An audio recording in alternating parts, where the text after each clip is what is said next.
All right. Right. Good. Greetings, brothers and sisters. Ajay, Sam, Sister Njidika, Sister Portia, Brother Pigeon. Welcome to our Saturday session for today. We are our topic for today is anti-imperialist alliances. That's our topic for today. And we have three presenters who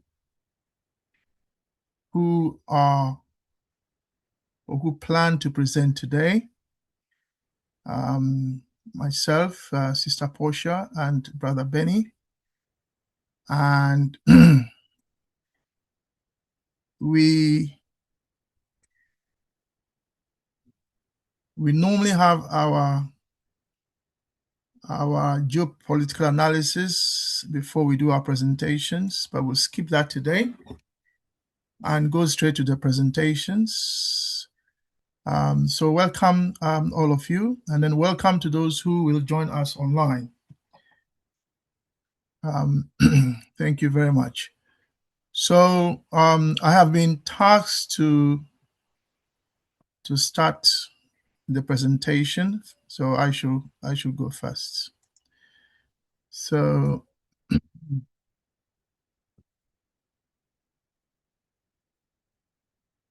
here is my presentation, which is my presentation is coming in a moment. Here we go. This is my slides. So I've titled it "Confronting Ideological Fracture." And the reason I have titled it this is because as far as I can see, the struggle for anti-imperialist alliance, just to welcome Brother Coco, welcome everyone else who just joined us, so welcome Brother Coco. So the reason I have titled mine the way it is because anti-imperialist alliances have to be rooted in an ideology. And when the contending parties, who should not be contending, that is the parties that need to unite, when they have contending or opposing ideologies, it fractures their front. Hence, I have looked at the anti-imperialist alliance from the point of view of the ideological fracture that underpinned the continent after 1957, after Ghana got its independence. So that's the angle from which I am coming from. I think we all are aware that there was a fracture at the time, and I'll look more into that. My name is Christian Kwame. I am the director of the Kwame Nkrumah Trust. Today is the 22nd of August, 2026. Because I'm a mathematics educator, I approach the subject from a mathematical perspective in terms of the process, in terms of my research and how I present. So welcome, brothers and sisters. So here is the gap between the dream we had and the diplomatic reality. From my perspective, our goal was a united Africa where, as things stand currently, where the AU organs function as direct instruments of indigenous nations. Brother Pigeon, have you timed me, or do I time myself? I normally time myself so that I don't go over the time. Yeah, let's have 20 minutes for you, maximum 25 to the extreme. Yes, I understand, but it's whether you've timed me or not, so that I'm on time. All right. Okay. So that's the goal. And the goal as we are currently, requires, in my view, a paradigm shift.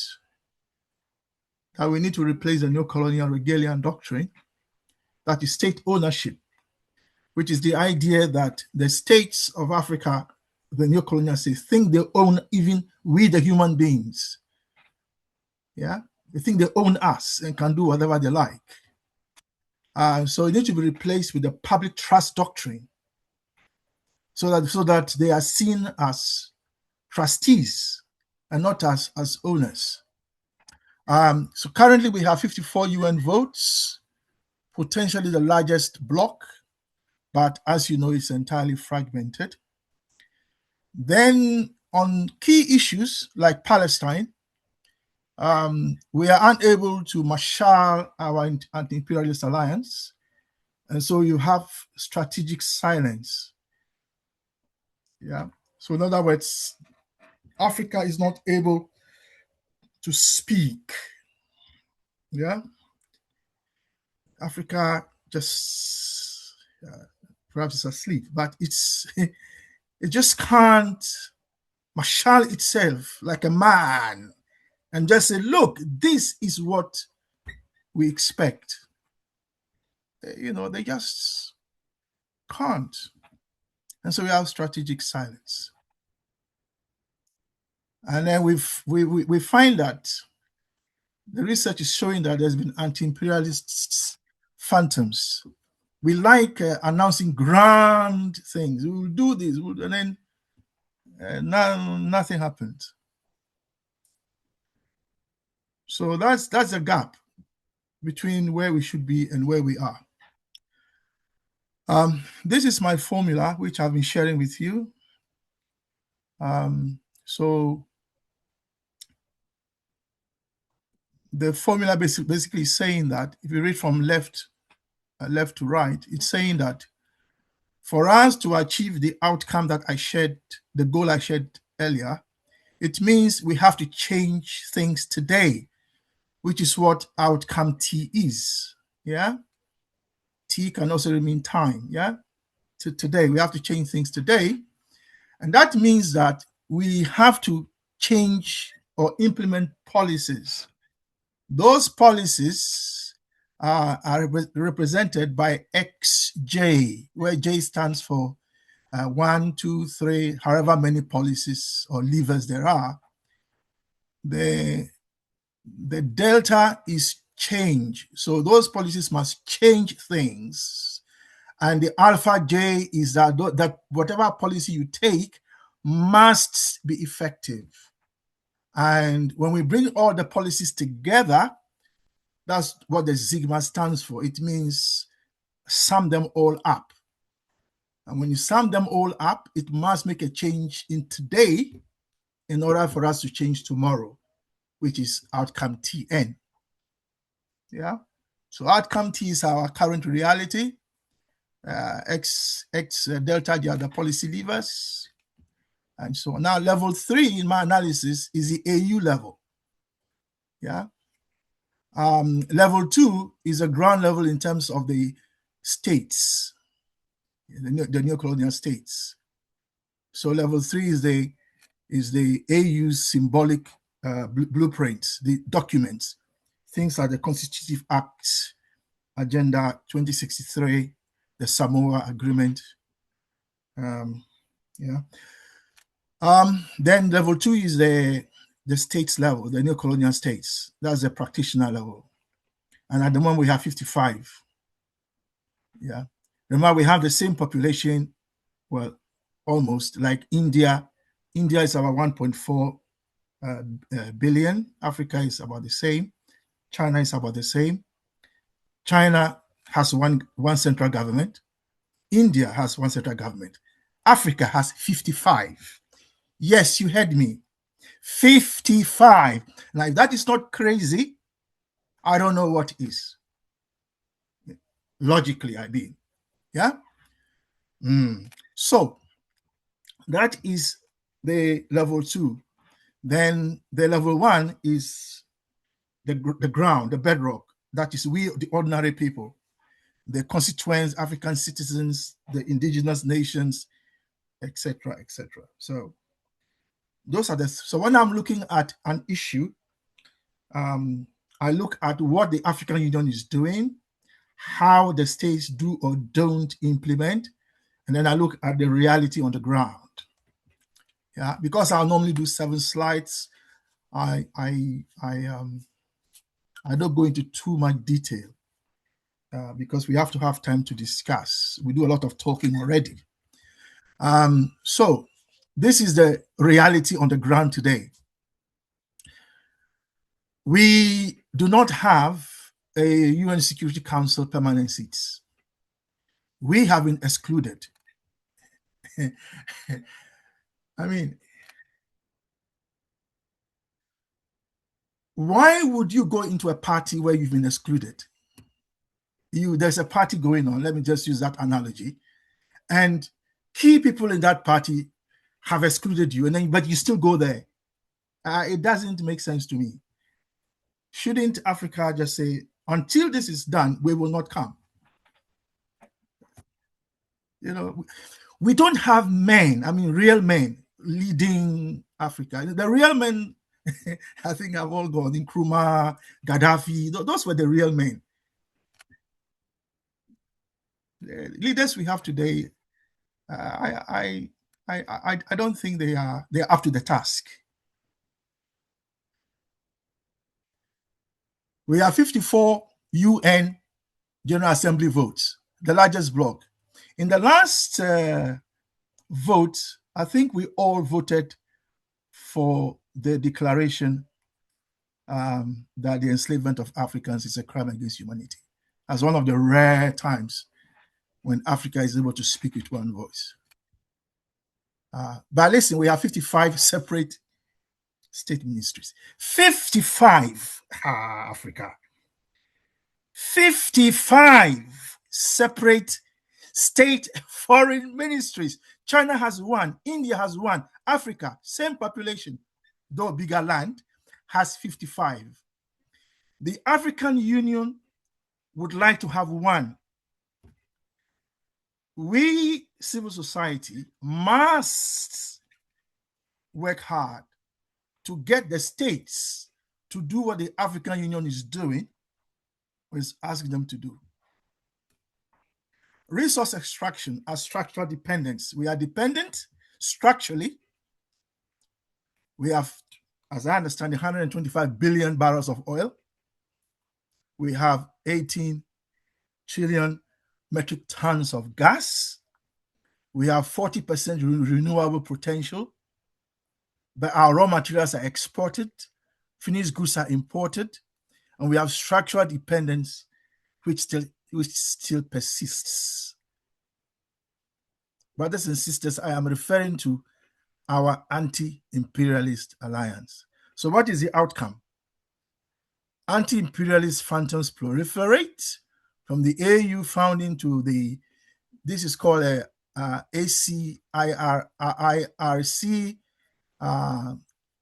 It's one of the initiatives that they brought in when France interfered in Mali. Yeah, I can't remember the full name for this, but it's something like the African something. A lot of these proliferate. There are a lot of these. Yeah, while the AU maintains strategic silence due to a calculated consequence of internal fragmentation. They can't agree. Well, how can 55 people agree when everyone thinks they are the boss?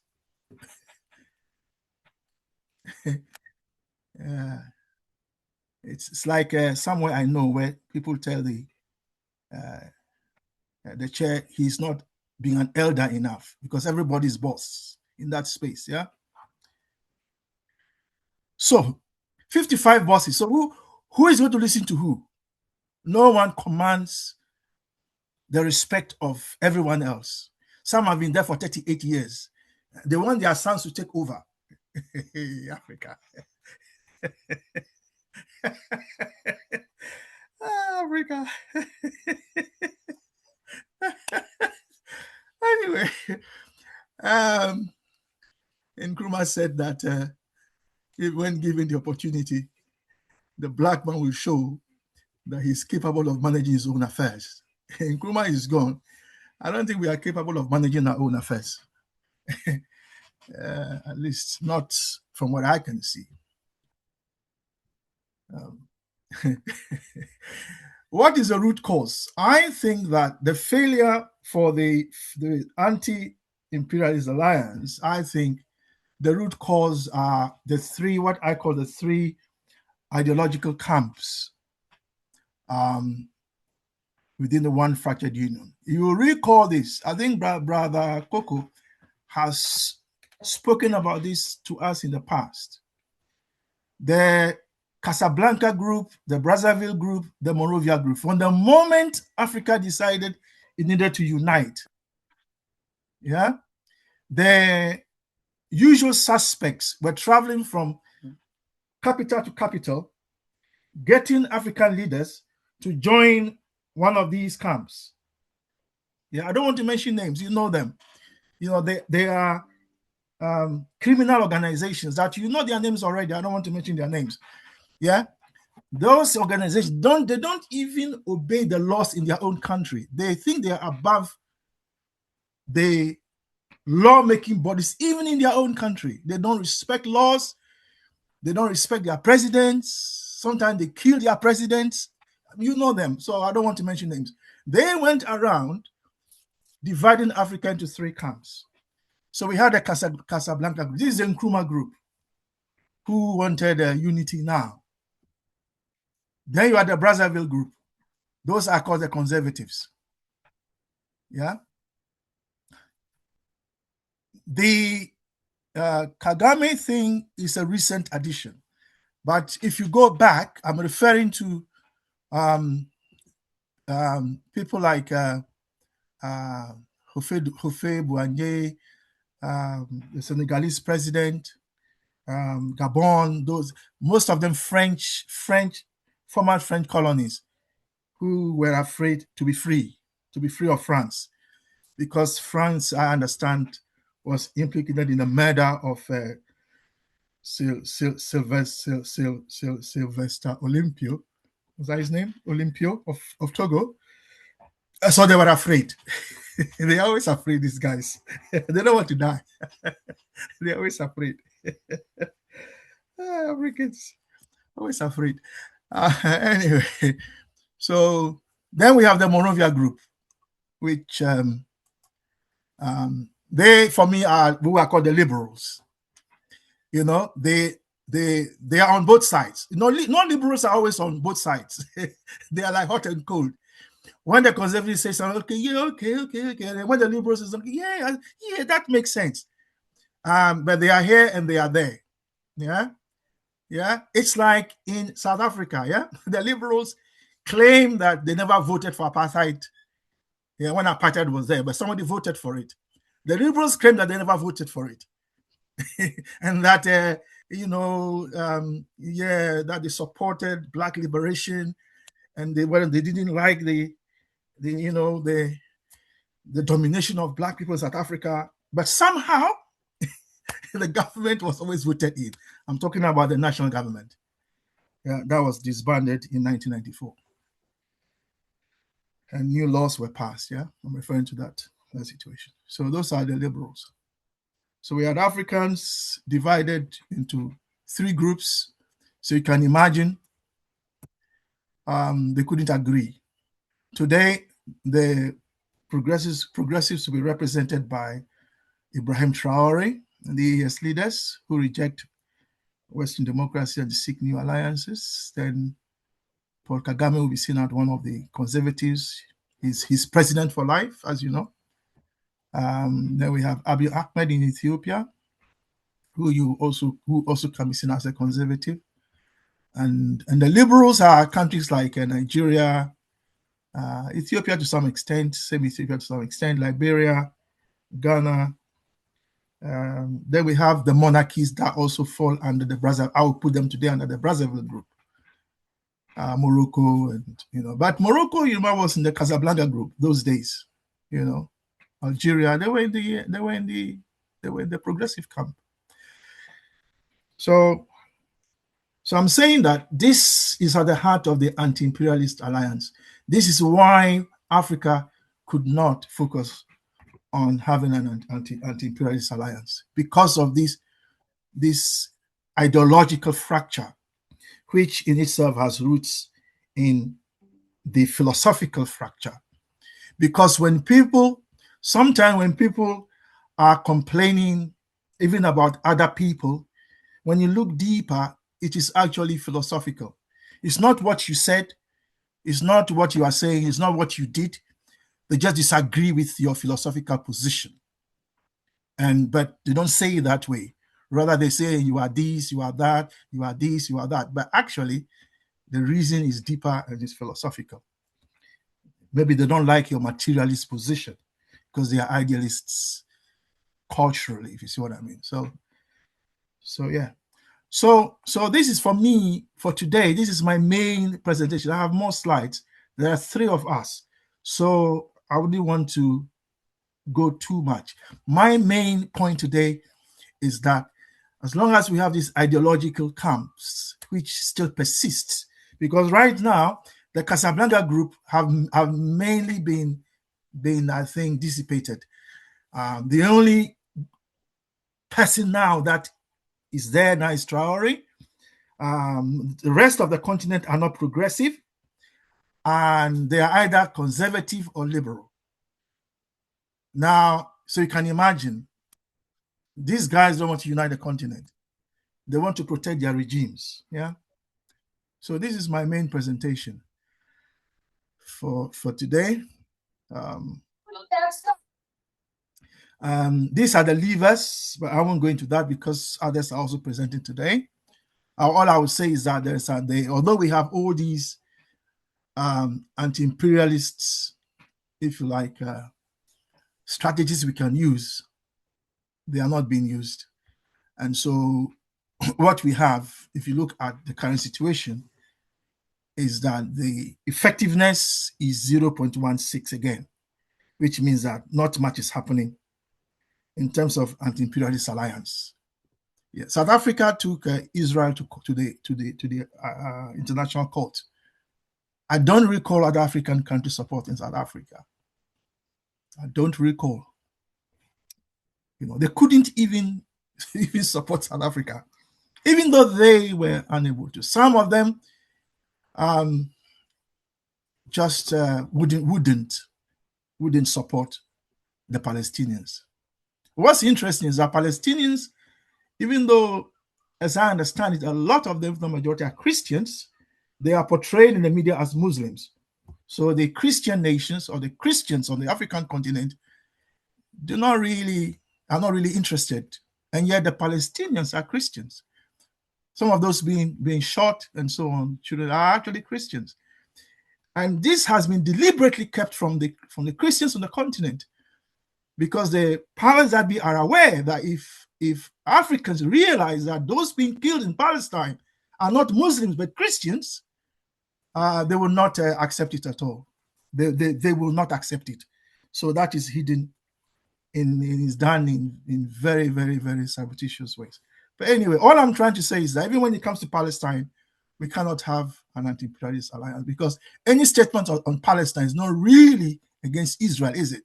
It's actually against the American position, because it's America that is behind Israel. It's America that wants to control the Middle East. It's not really Israel, it's America that wants to do that. And Israel is just like a tool. Thank so you, anyway, Kwame. the percentage, yes, I've got 32 seconds left. Yes. Yeah, Just finished. Yeah, so in 26 seconds, I would say that these, for me, are what we need to do. We need to confront the ideological fracture. That's what consensusism is trying to do. That's what we try to do in our Thursday class and share it. We need to assert our collective sovereignty. The AU has tools we need to weaponize, and then we need to look at our advocacy, reframe it. Thank you very much. Thank you. Brother Kwame, due to the fact that the time was very short, please share this presentation on the chat here for members who are interested to download it, unless it's not fully edited. I'm happy to do that now. It's okay. Okay, thank you. Let the second speaker proceed, and I will share it in the slide. No, thank you very much. Thank you very much. Now, Brother Kwame, you've used actually 20 minutes. So the next speaker will be Sister Portia. That's because I timed myself. Yeah, we'll also go exactly 20 minutes. So please make the timing for the next 20 minutes starting from now. Sister Portia, please come in.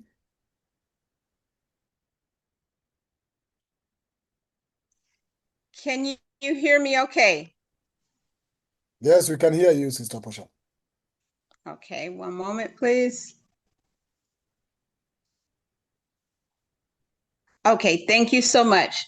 All right, my name is Portia C. Allen. It's 31 minutes past Accra, Ghana time, so it's 6:31 in the evening Accra, Ghana time, and today's date is Saturday, the 22nd August, 2026, via a Zoom platform, and I am presenting with at the Consciism Study Group.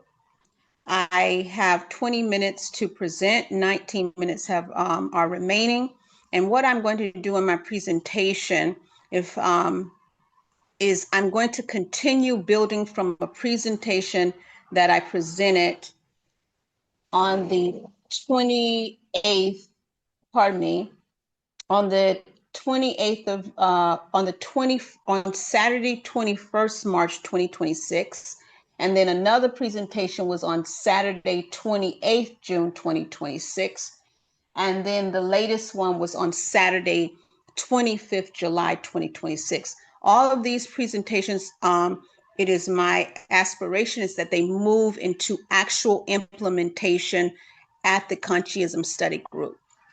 We know that arguably Africa is a large population with its diaspora nearing 3 billion.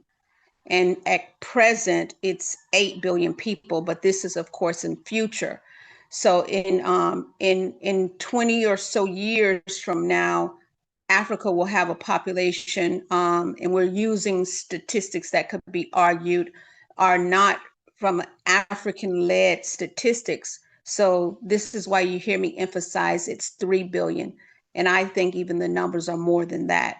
But definitely, arguably, 20 years from now, Africa and its diaspora are at 3 billion people.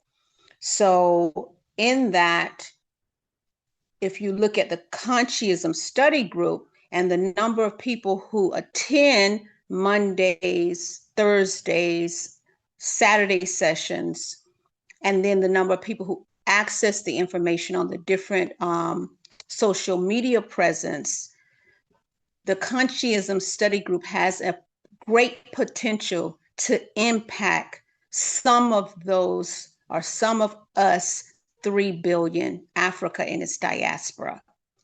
And so what my presentations are constantly moving to how the Consciism Study Group, given the information that we already know about oppressive systems, how may the Consciism Study Group focus on its alliances, which are, of course, progressive, which are towards Consciism, which are towards Pan-Africanism, which are in its innateness, indigenous Akibulan principles, such as the Mayat principles. How an impact may the Consciism Study Group do so?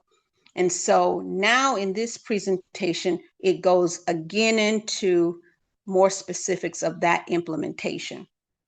So that being said, let me start with a definition of pushing back on the the term imperialism and why you hear me not using it as a model. And I'm reminded of the oppressive English language. And so words can have triple meanings, quadruple meanings. And so you'll hear me moving away from terms that are already oppressive in the English language, like imperialism. And so in my title today, I actually don't use the term anti-imperialism in our title. And noted anti means against in the English language. I am challenging that we look at a word or words that automatically, even in an oppressive English language, give us a healthy or positive word reference immediately. So given those hitting meanings in the English language, this is why I'm pushing back on saying anti, not trying to police anyone's words, but just in my own vocabulary, I personally don't try to use words like anti with the oppressive term. So if we look here into the topic of imperialism, I want to go to Walter Rodney's definition of that. Pardon me, one moment.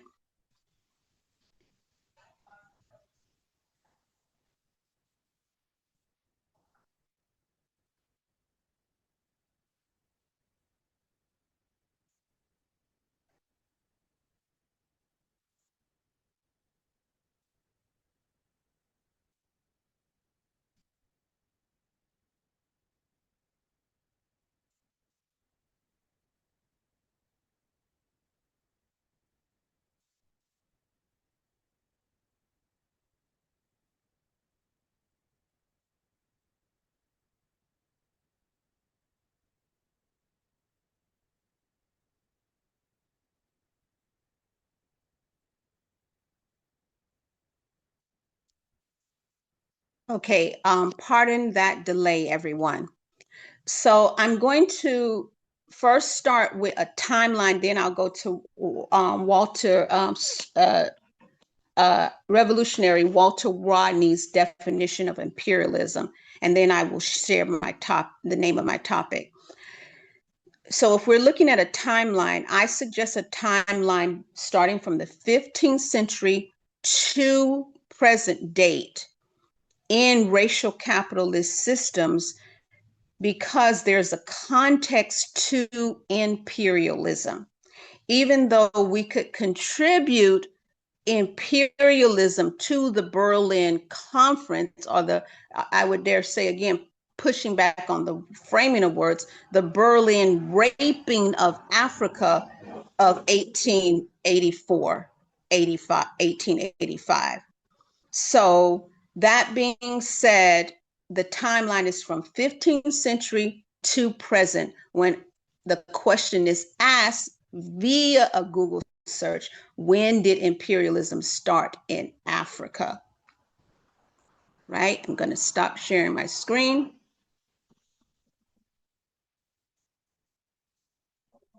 And I'm going to turn off my camera and continue talking so I can present freely. All right, so now to Walter Rodney's definition of imperialism. And what Walter Rodney says,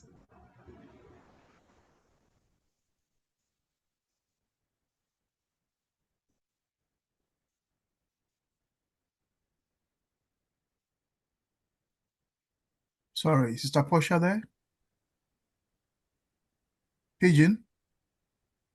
I can't hear Sister Portia. yes, I'm still there. I'm still here. Can you all hear me still okay?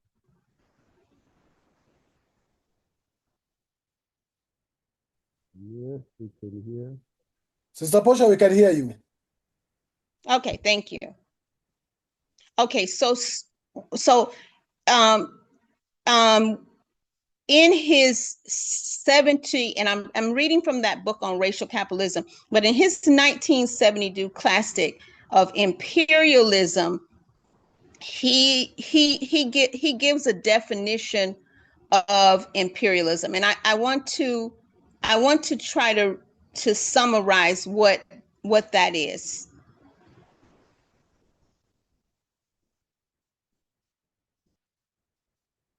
So he says that imperialism, it's as an extension of the division between capital and labor on the world stage, emphasizing the actual ownership of the means of production in one country by citizens of another, which from an African viewpoint amounted to consistent expatriation of surplus produced by African labor out of African resources.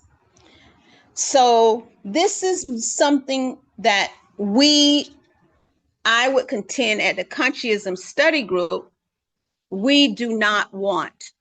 We do not want any extraction of Africa's resources going to another country and then Africa being depleted.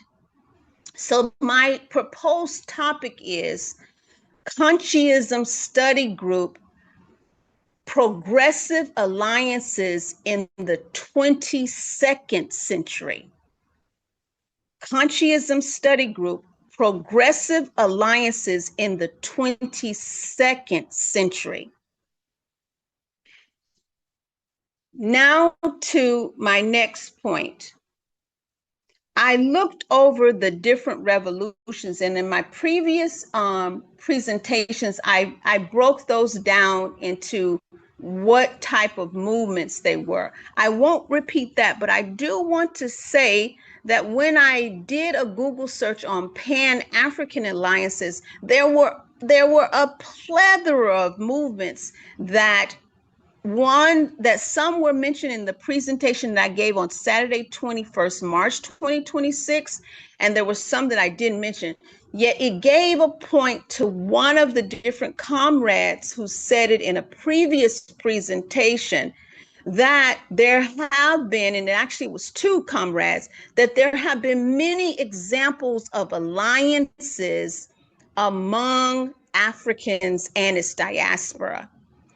And so it challenged me, even though we do need to be well on guard with the harms of racial capitalist system, it challenged me to now go into those alliances and see what successes that they have achieved. And then in that regard, look at how Consciism Study Group in its own resources can contribute to the continued liberation of Akibulan and its diaspora, presently known as Africa and its diaspora. And so what I suggest is the following.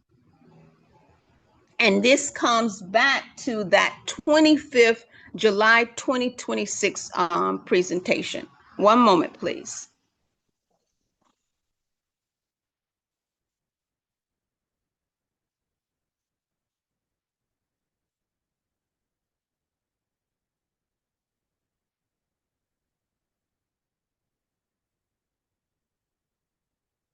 Okay, so these are the different types of movements. I'll go quickly because my time is running, but you can see there has been mention ongoing about the Maroons.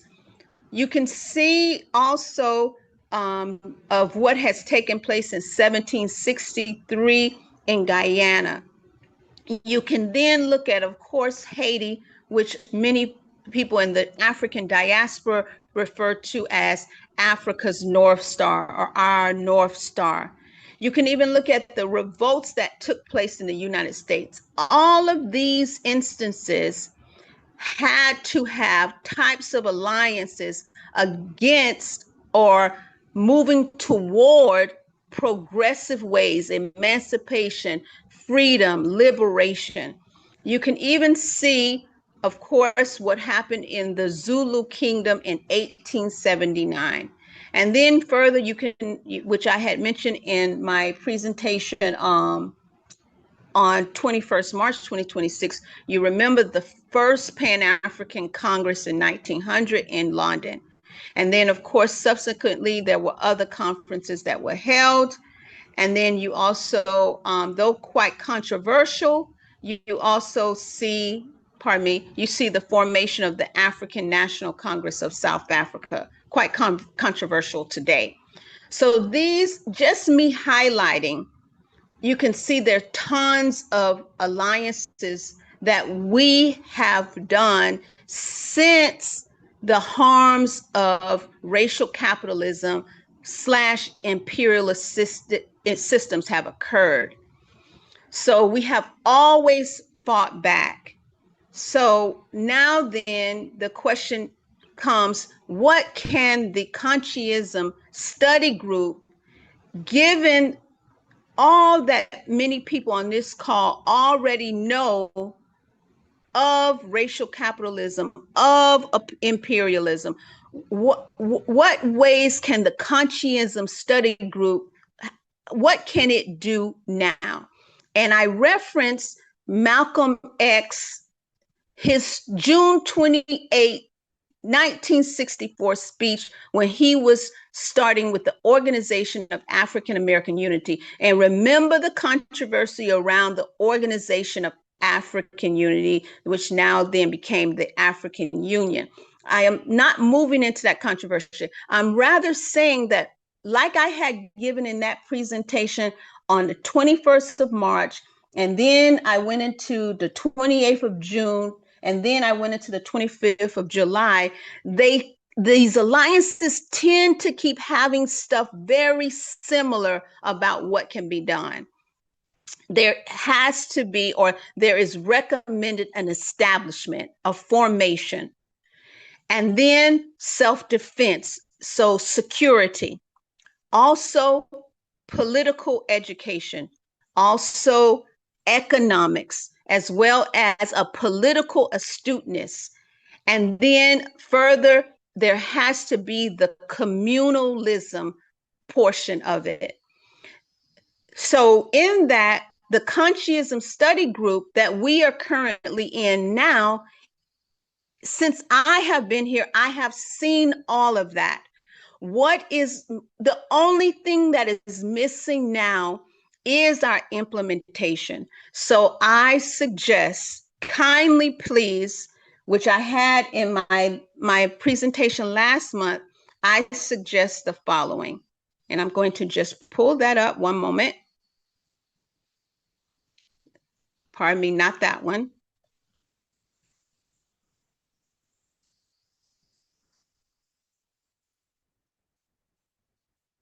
Okay. Yes, this one here. I suggest, and again, this is paraphrased from the writer Bookman Bird. I suggest the conscientism study group focus on these 5 things. Focus on contributing to viable economic systems based on communalism, egalitarianism, ethnic reciprocity. Second one is a political type education, psychological education, mental health education, ongoing. I'm not reading them all due to time. And then 3, autonomous zone networks to have mutual mobilization for safe, secure, and protected spaces. Also applications, as well as getting into the films and blogs and podcasts. Thank you so much, Sister Portia, for that presentation. And yes, let's go straight to Brother Benny. Then we'll come back to now open conversation. Brother Benny, it's 20 minutes. It's a marathon here. Welcome. It's been a while without seeing you. Hope you are ready. I've made you a co-host. Brother Benny?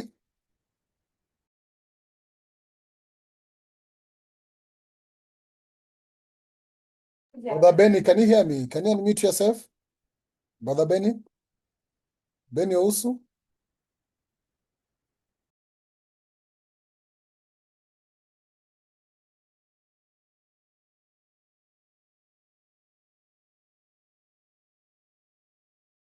Brother Benny, are you also having difficulty to unmute yourself? Let me know.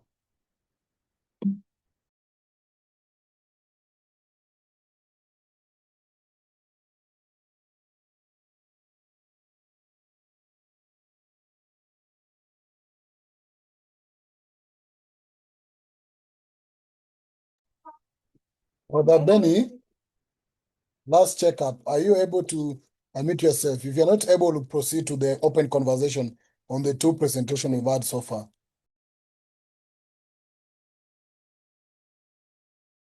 He is online. He probably is he's finding it challenging to join. Me say, me two voice. Yeah, Benny, we can hear you now. Oh, you can hear me now. Yes, we sorry. can hear you now. Yeah. I was just telling the Okay. meeting probably are having challenges joining. Yeah. Thanks. Okay, so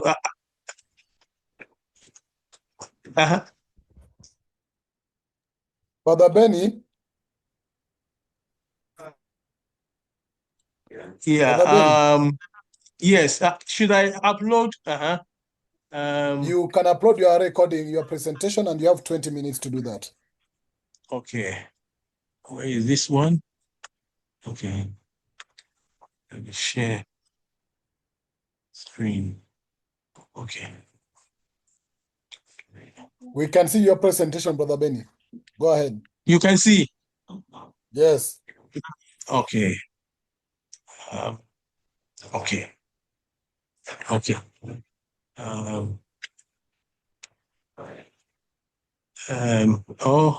One thing. The camera. I say the camera. Yeah. Brother Benny. Yes, please. You can see. Okay. Yes, but just for clarification, I see your presentation is reimagining African immigration governance.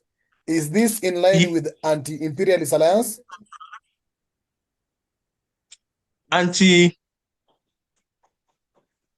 Come again? Okay, our topic for today is anti-imperialism alliance under the liberation. So your topic, I'm saying, is reimagining African immigration governance. Anti-imperialism alliance. No.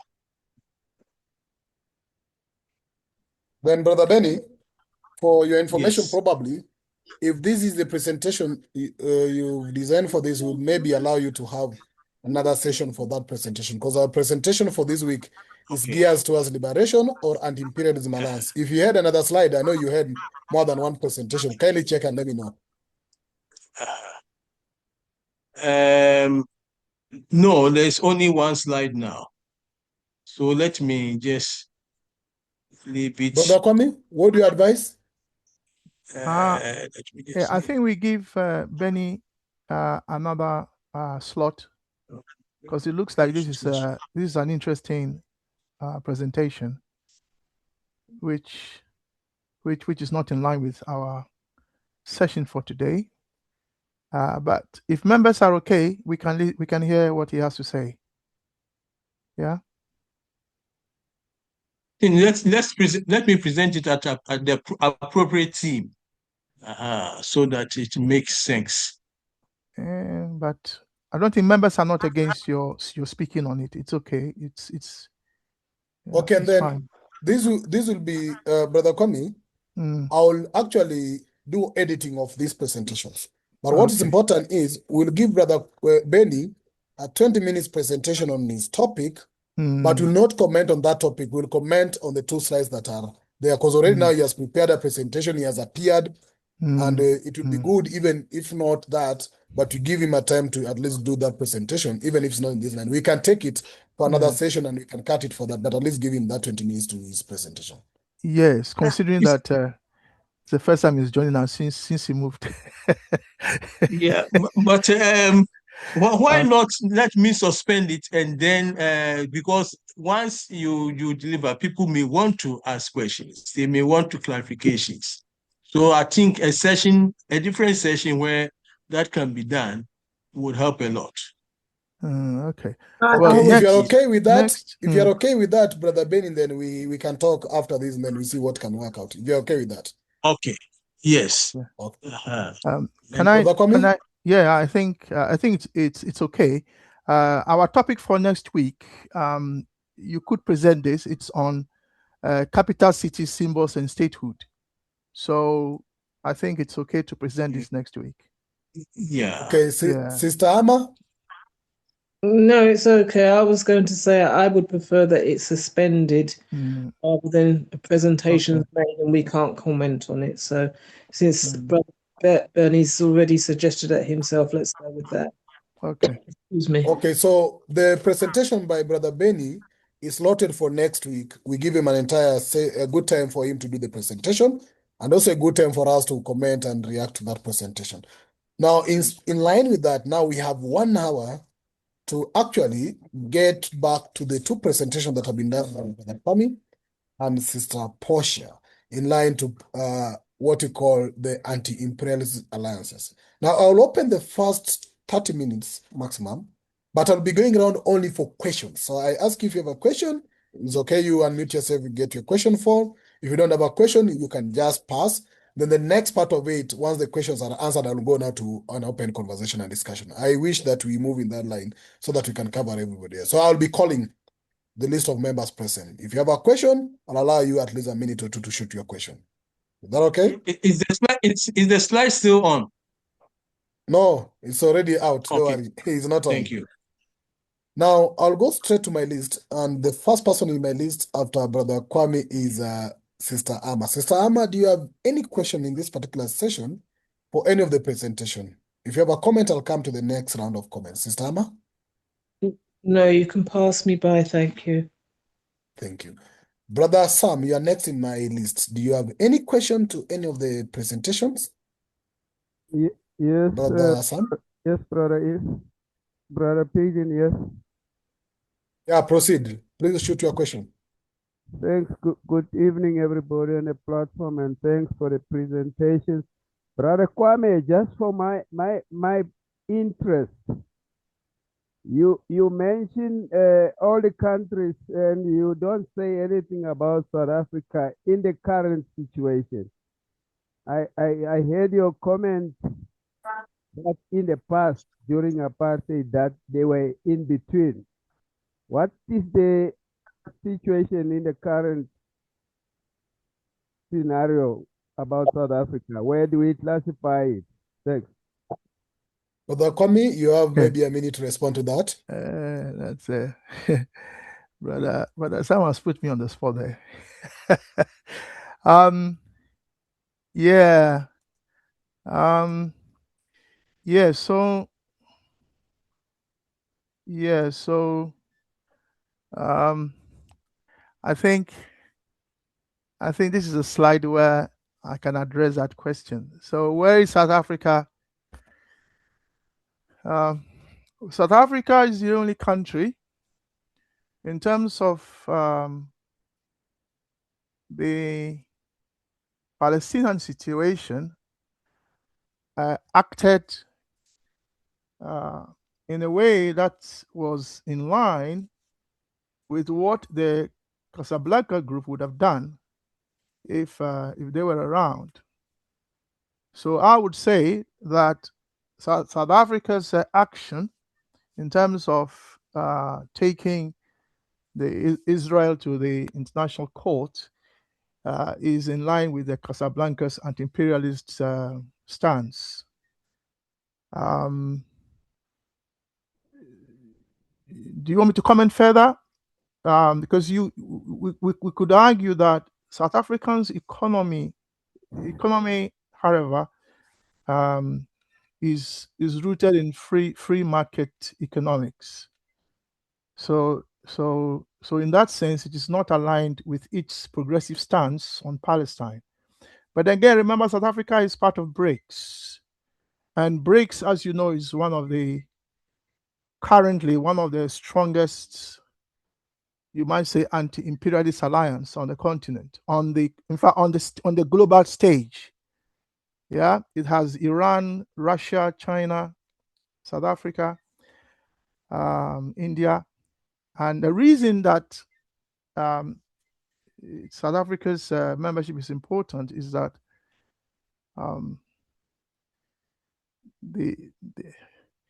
At the end of the day, BRICS wants to reimagine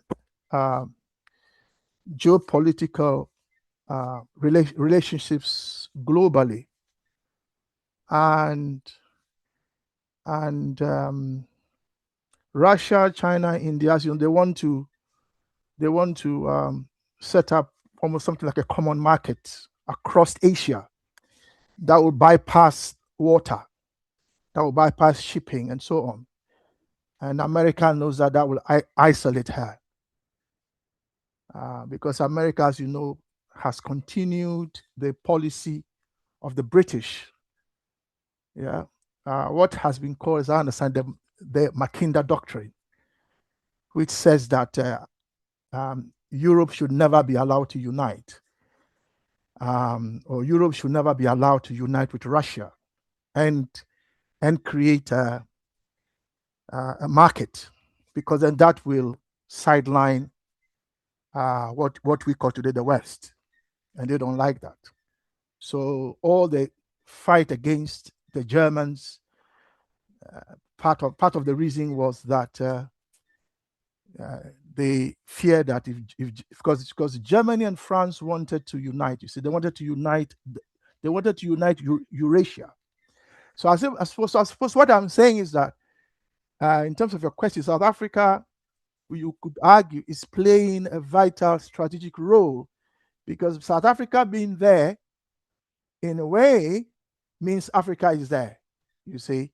So in terms of the anti-imperialist alliance, as you know, Iran is being bombed as we speak, being attacked because of its resources and the fact that they really don't want the BRICS to work.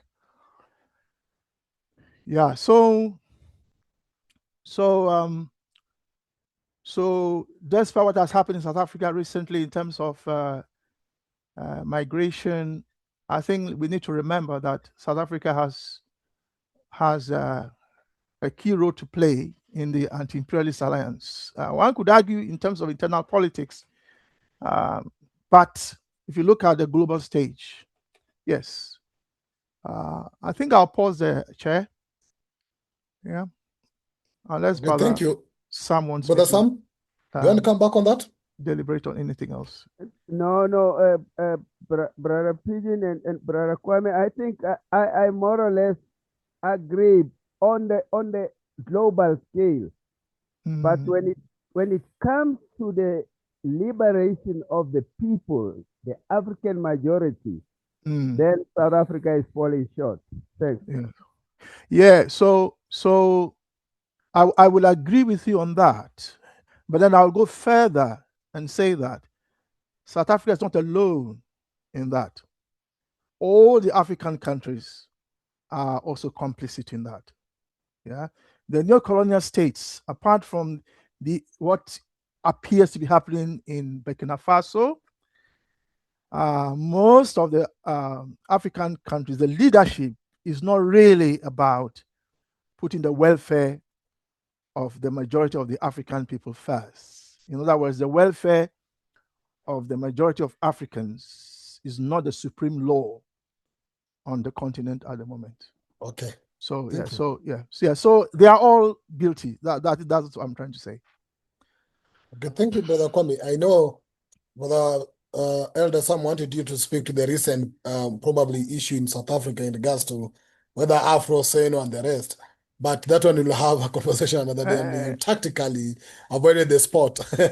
So the reason is that the topic is anti-imperialist alliance, and in terms of that, BRICS plays a key role, because remember that China, South Africa wasn't then free, but China, Ghana were at Bandung in Indonesia at the time, and China herself had been humiliated. China is not what it is today, you see.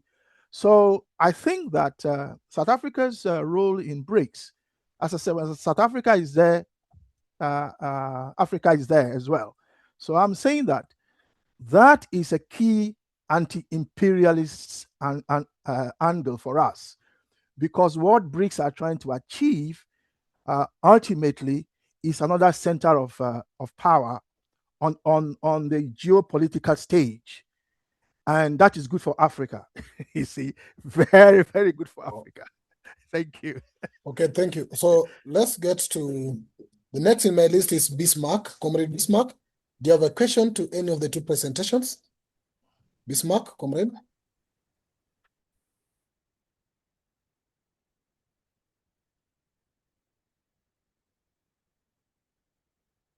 Okay, Bismarck, maybe you are not able to unmute yourself. If you're able, just let me know later. I'll go to Comrade Branford Kwesi Tay. Comrade Kwesi Tay. I hope I'm pronouncing your name well. Do you have any? It's Kwasi Tay. Question? Yeah, Not question. yeah, it's Kwashite or Koshite in my local language. No, Brother Kwame might understand your local language well. Now, do you have any question to Brother Kwame or Elder Sister Portia? Yeah. No, please. In fact, I seem to be guilty because I came in late, so I'm in let it pass for now, right? In fact, okay, I know the Tay family very well. I don't know if Kwashi knows me. The Kwashi, you know, brother Kwame?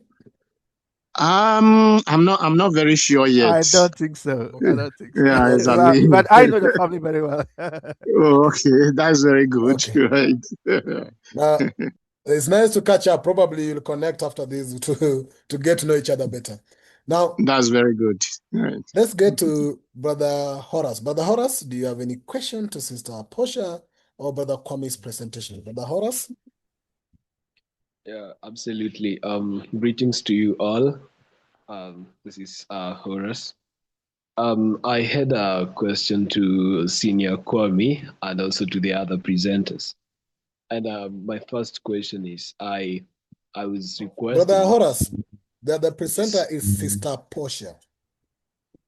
Oh, okay. Yes, I get that. Proceed. Okay. So the first question to Brother Kwame was, I saw in one of his slides whereby it said that the AU does not need reform. All it needs, I think it is some, I can't get the diction at the end, but something like that. It doesn't need reform. So I was asking if he can clarify more on that. And then also another question, I think this can go to Sister Portia. Yeah, I was asking, we are talking about anti-imperialist movements. And then we have this tendency of many leaders or many people rising up and forming alliances based on something like religion or maybe, let me say, tribes, or maybe the language, that's regional blocking. So what can you advise the Pan-Africans, or rather the radicals, or the anti-imperialists who are rising based on the issue of, let me say, using religion to woo people into alliances? And then my last concern was about these other blocks. I was trying to analyze everything, and I find that most of the powerhouses in Africa, like for instance, you find South Africa, and then we go to Egypt.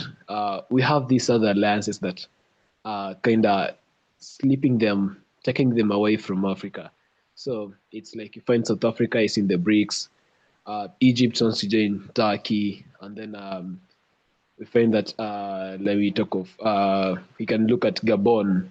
Gabon is being taken by other powers. So actually, we are already being scrambled up. So does that make it difficult for us to unite once again, since everyone is championing for their interest and going somewhere else? Is it even logical that we'll ever get to cling together again?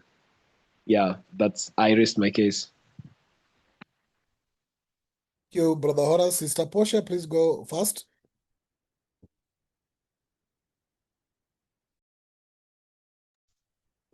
Can you hear me okay? You're audible, sister. Okay. Thank you so much, King Brother Horace, for your questions. I appreciate that. A clarification, when I'm talking about progressive revolutionary alliances centered in indigenous Akibulan principles such as Mayat. I am not talking of BRICS. I am not talking of BRICS. I am not talking of China. So I want to make that I want to be very direct in that.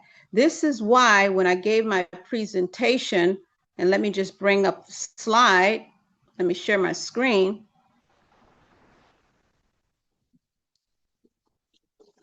This is why when I gave the presentation, I looked at Pan-African alliances or African alliances, and I gave the timeline for when racial capitalism, arguably imperialism, it started. So from the 15th century to the to current date. And this timeline you see here, we're from the 15th century. And then I highlighted some of the alliances. So my interpretation, and that's why I gave that, that definition, which was not mine, but of course, revolutionary Walter Rodney. That's why I read that definition. So I am not talking of BRICS. I think too much emphasis is placed on BRICS or anything that is outside of us. What is us? Who are us? It is Africa and its diaspora. So I know there's controversy about arguably the currency still being used in the alliance of the Sahel states, because it's still, you know, out of the alleged oppressor, the French government. I would then be talking of an alliance of the Sahel states, African-centered. And so if you see here on the screen, and pardon the small font, there are tons of examples of where we've had African-centered alliances that were for our continued liberation of Akibulan and its diaspora, which goes now to your question. In those alliances which are on the screen, I am certain that there were people who had different views, who had different backgrounds. They did not stay stagnant in that person was that. And I'm purposely not mentioning names on purpose or descriptions. That person wasn't that. That person was that. Or that person was this, or that person wasn't that. What was the focus? Liberation, unification of Africa and its diaspora. They may have not used those words as I am saying. And they may even have had discussions. Is it Akibulan? Is it Nubia? Or what? Should we use English? Should we not use English? I cannot speak for my ancestors.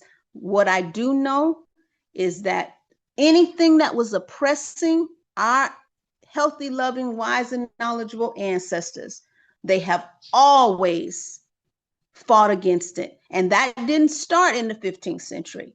Because we, in our indigenous and our principles that guided us, and not saying it was perfect, we had a quality, because we had thousands of years before the 15th century of where we were coexisting.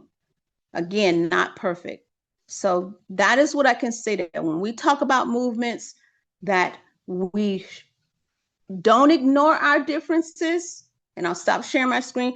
I'm not saying we ignore our differences. I am saying if someone is whatever, and they are in line with the principles of Mayat, and they are striving towards, not that they are perfect, I'm going to line up with that person. I am not going to be like, well, they didn't say it this way, or they are not this way. What is at the core? The continued unification and liberation, and some people say development of Akibulan and its diaspora, presently Africa and its diaspora. We can agree on that with action.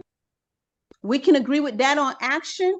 Then we can keep going towards what we know we will achieve. Thank you. Thank you, Sister Portia, for that elaborate response. Brother Kwame? Yes, thank you. Thank Sister Portia for sharing a perspective on that. Chair, remind me of Brother Horace's question again. Brother Horace, make it in your own words. Briefly, please, Brother Horace. Okay. My question was concerning one of your slides, which said that we do not need a reform in the AU. So I'm asking them. Yeah. Right. Okay.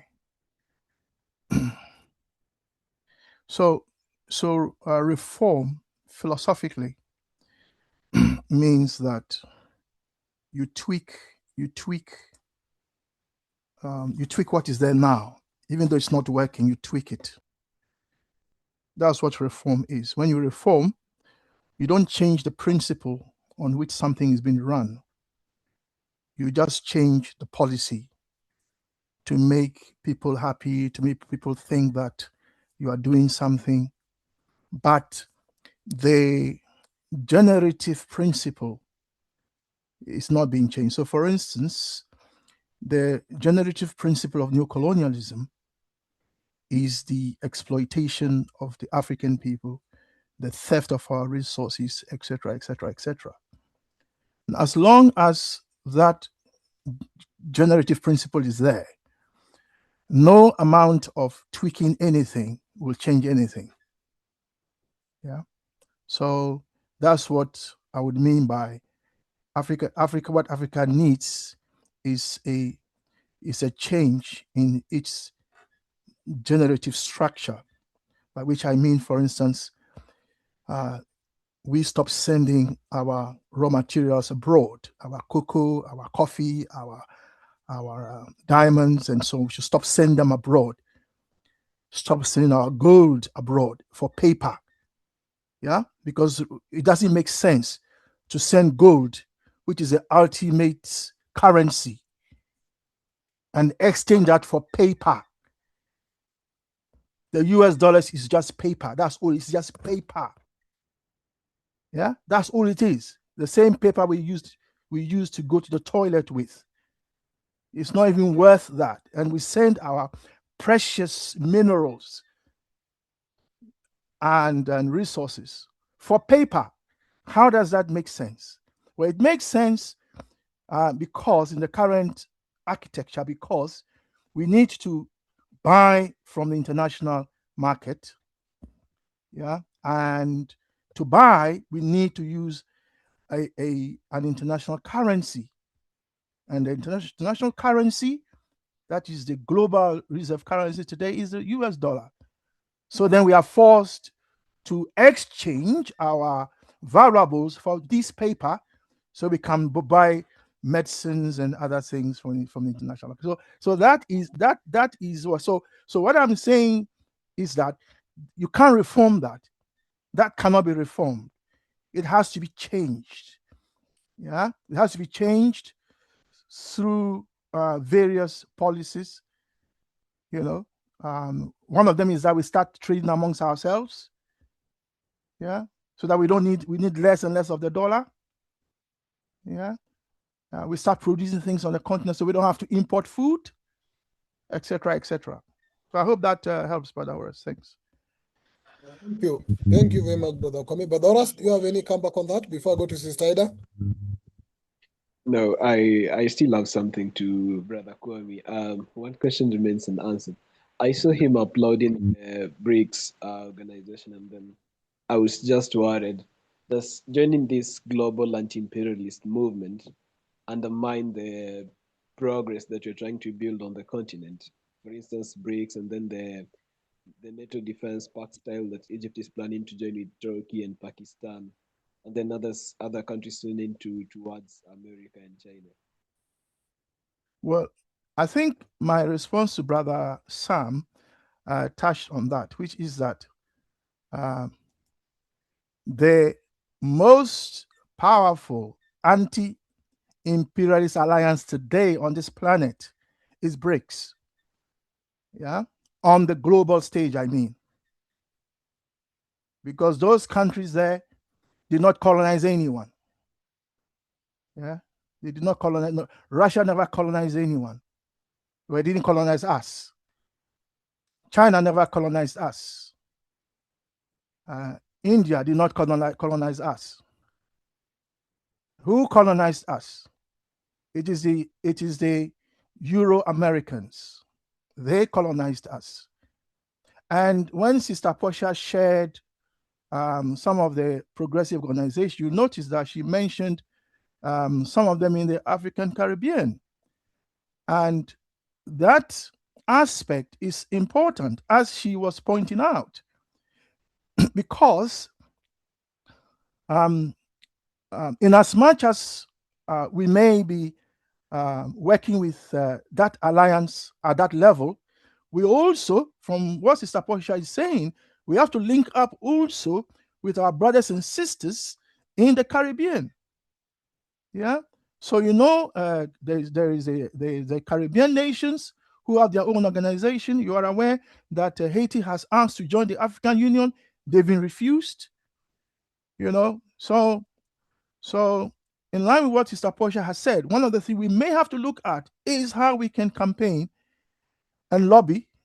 I don't know how successful we can be, but at least we can try as civil society to ask the African Union to rethink the membership of Haiti, because Haiti is the first Black state to attain independence from under the French. So the alliance that Sister Portia is mentioning is an important part of what we need to do. Yeah, but in terms of your question, yes, today, as we speak, the most powerful anti-imperialist alliance against those countries that have an imperialist past and are still oppressing Africa today through their global transnationals, like the IMF, the World Bank, are the Euro-Americans.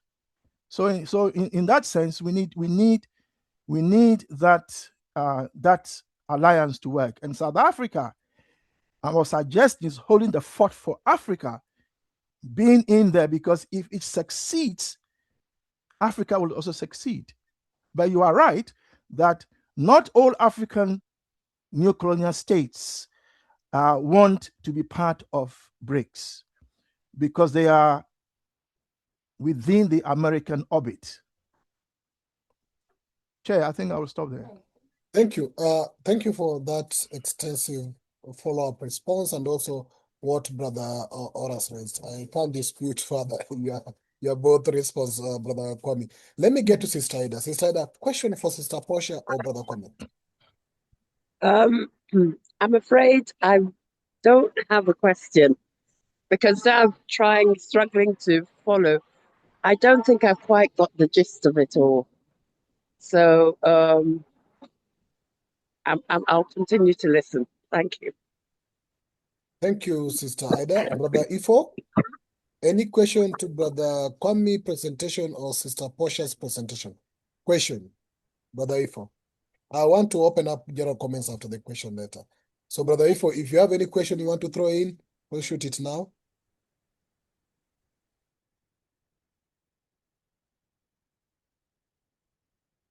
Okay. Sister Ndijeka, I'm not sure if I pronounce these names right. It's Jideka Kamo. I'm not sure if it's right, but happy to see you first. It's been a while for you to be back. I'm very happy for that. And greetings to you, wherever you've been. And please, if you have any question to Sister Portia or Brother Kwame, please go ahead. Okay, so warm greetings to the family. It's in Judaica, and I'm here in Ghana. And I'm happy to be part of this evening's the multi-presentations. I'm listening. I don't have any questions. I'm listening and learning. So thank you so much. Thank you, Sister. I'll go back to, because I'm trying to check on my list. Brother Ifo, I did call your name. If you are able to come in, please let me know. Then I'll go back to Sister Amma, who said I pass for now. If any question came up, please let me know. If none, I'll open up an open contribution and I'll go through the list as well.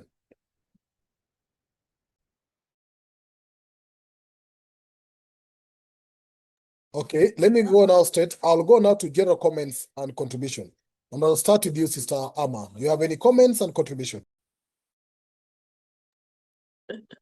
Hi, not at the moment, thank you very much. Thank you, Sister Amma. Brother Sam, do you have any additional comment or contribution to this topic, please? Brother Pigeon, I think my only contribution is to add to the approach that our sister Portia is advocating. The sooner we grasp that what is required is implementation, and for me, my implementation is based that wherever you are, you need to preach these issues that we come up with in this group. I think this is where the thrust is, because there's no what we call a complete revolution, and you cannot wait for all conditions of a revolution to be there. So wherever you are, what you get out of here, if it's your neighbor, if it's your brother, if it's your sister that you can influence, go ahead and do that. Thanks. Well, thank you, Elder Sam. You remind me, today part of 3 hours of my evening I spent with the program we are starting with the university students. So he just said a general conversation in one of the university in the city, Technical University of Nairobi. And you're asking them simple questions about accountability and transparency. How do you hold governments accountable? How are we accountable as individuals? And how do we play our role to gain knowledge and action? Because remember, we talk about thought and action. Are we able to understand and write and read the right relevant document that can then liberate our mind? And are we ready to go out and act? But the biggest conversation was silence. Are we ready to overcome the silence and speak up? Because if you're not ready to speak up, then we will be silent. And if you are silent, then we'll be enslaved again. So I think, as you're saying, when we start within our environment and where we are, the conversation must keep going. And I'm looking forward probably that university engagement with young comrades probably to go along so that our students who are in campus get right information and then they prepare to start filling the gap, because there's a gap here between people who are ready to join our side. You see, our role is to bring more people in our side so that we form a bigger team that can fight the system. Because if we don't get many people on our side, the imperialists will continue to defeat us. And until we bring more people on our side and join and be conscious and walk the journey together, as Brother Kwame said, it's a no one-man show. No, it's not about Portia. It's not about Kwame. It's not about Brother Sam. It is about all of us. So I think I just wanted to add that to the point you've raised. Let me go to Brother Bismarck. Brother Bismarck, do you have additional comments or additional input to the presentation so far? I realize you didn't speak in the first round, Brother Bismarck. If you're still not able to speak, I'll respect that. Brother Bismarck, please go ahead. You are unmuted. Good evening to everyone. Thank you, Brother Kwame, for your wonderful presentation. And Sister Portia, if I had the name right. It's been good doing the Pan-African job for all of us. Also learning and trying to do our utmost best. Sorry, I can hardly hear Brother Bismarck. Is it just me or? Brother Bismarck? How about all of us? Kindly come closer to your mic. I mean, how about now? Come closer to your mic. I am. Is it okay now? Okay. No, just proceed then. Oh, okay. I was extending my greetings to the people on the group and also saying how good and wonderful your presentations have been for this evening learning. I want to touch on something small from your presentation. I think we all know the big elephant in the room. What confronts us as Africans is our unity. Without it, there is much we can do. It will all be rhetoric as we have always been. So I believe we must fast track our unity and have a united front. Otherwise, the UN will never have a permanent seat. Because in this our disunity and the normal form we are now, it's quite difficult. We can make a better proposal that a permanent seat should be given to us. In which country's name? Is it Nigeria, South Africa, Ghana? Well, that can be possible. How much is our GDP rather? How much is our, a lot of things are against us. But then with a united front, a big bloc like Africa, then we can demand for more and the imperialist yoke will be broken. So we should fight for that first. So that's what I'll touch on for now. So we should all be very aggressive about our African unity we all preach. Thank you for the opportunity. Thank you, Brother Bismarck. Brother Tai, do you have any other additional comments?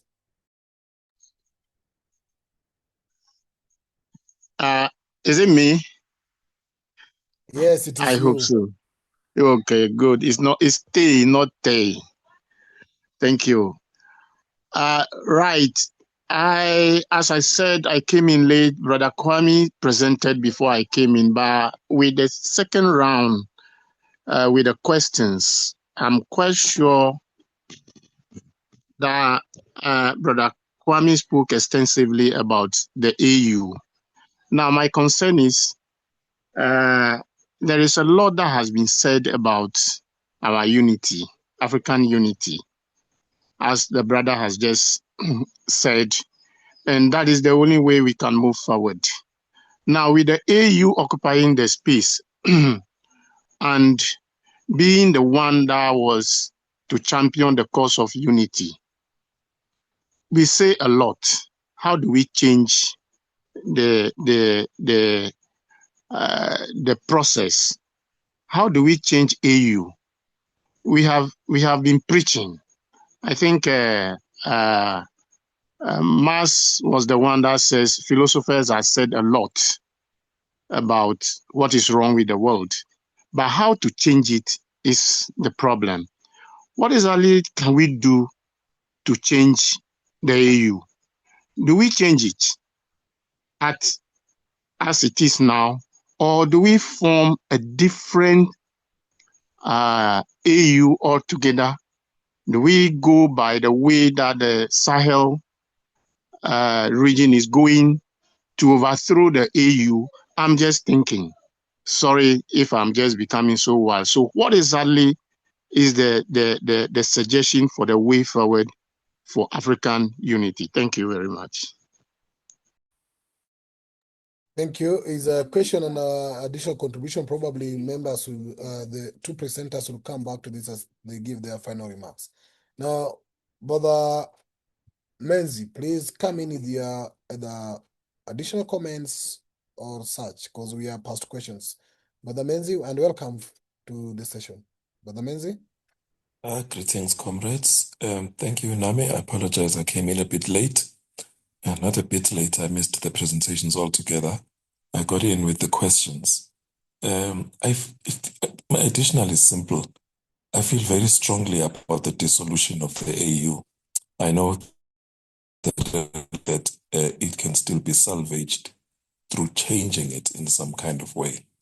But the way I look at it, it has gone beyond the level of kind of nudging it to implement some of the things that are the noble ideas that are written down, but it just needs to be dissolved, and a newly developed AU can be established. There's many different organizations, many great minds, many great scholar activists in Africa and the diaspora who can actually create an AU that is fit for purpose in the 21st century and beyond. That's my only contribution on that part.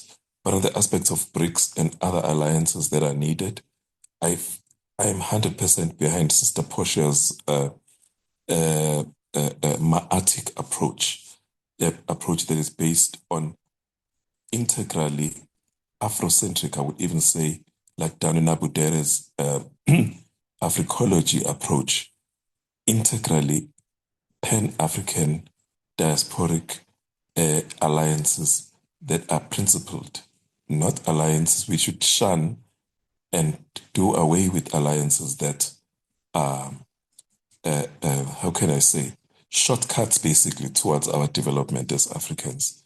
And those shortcuts, things like BRICS, things like AU aligned with the UN and the principles of the UN, there's a whole lot of alliances that are happening. I think a brother spoke after Sister Portia, who mentioned something about all the different blocks are basically being siphoned away by probably another alliance. He mentioned something about Guinea or something. You know, there are all these different blocks that are pulling Africa. Again, I think the word that was used was another scramble, a new scramble for Africa is happening.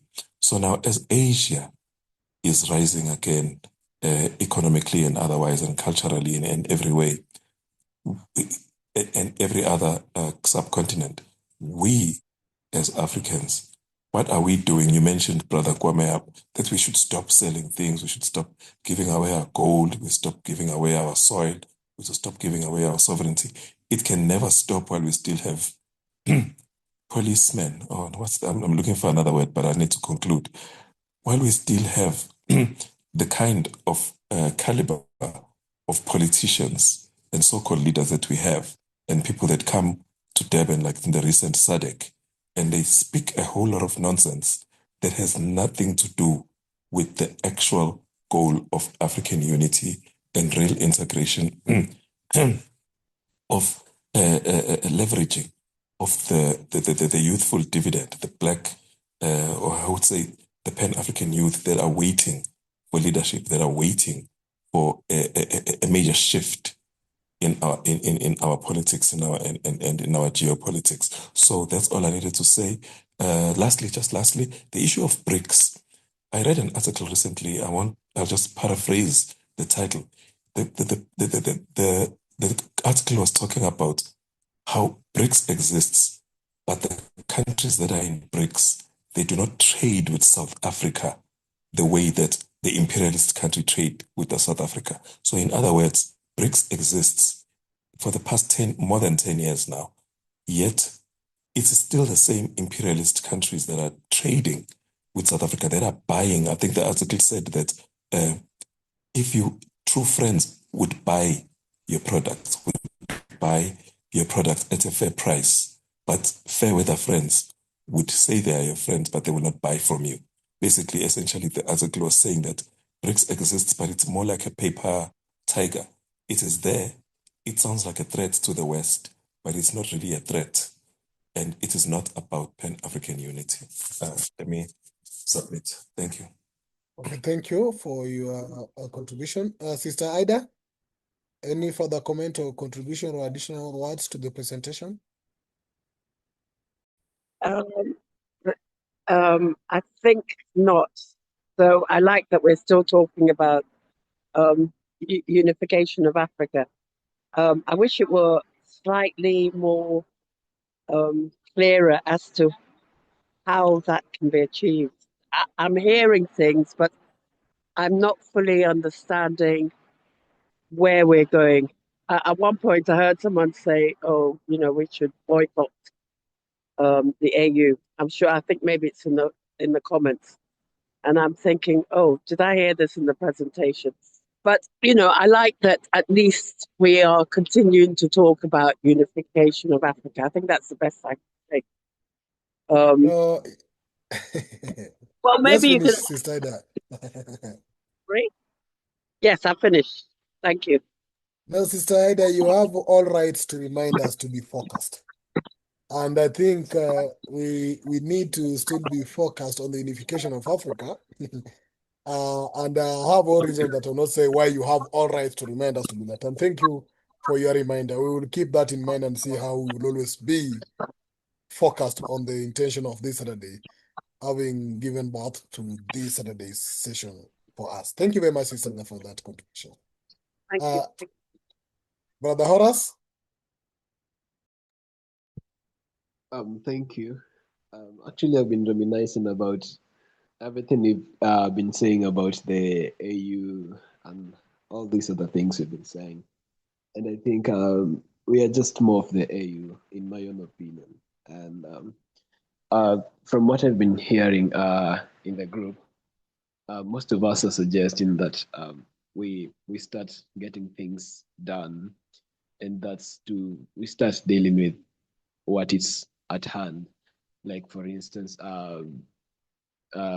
making a CSG not only a virtual meeting group, but a mass movement. Like, for instance, having the representation of CSG in every country at the very grassroots level. So that let us say the question of Haiti being rejected from joining the AU, we could do our petition, and most probably we could kind of hold some mock protests to the AU to kind of present such a thing. Like, we get active. I'm just glad that we're working towards that way, and the more things get practical. And also another insight is on the question of these global alliances, the kind of BRICS. In my own opinion and assessment, I don't think they add much value to our struggle against imperialism. They're just going to culminate into other forces we'll have to fight in future. And I do think that it's time that also we marshal up our countries to start working for something better, or else in the next few years or score years, we'll be asking China also to pay us reparations, or even Russia, and it's going to be now crazy. It's going to be a turmoil. So it's time we do what we've just agreed. We start getting things done. Thank you. Thank you, Brother Horace. Brother Ifo, please come in.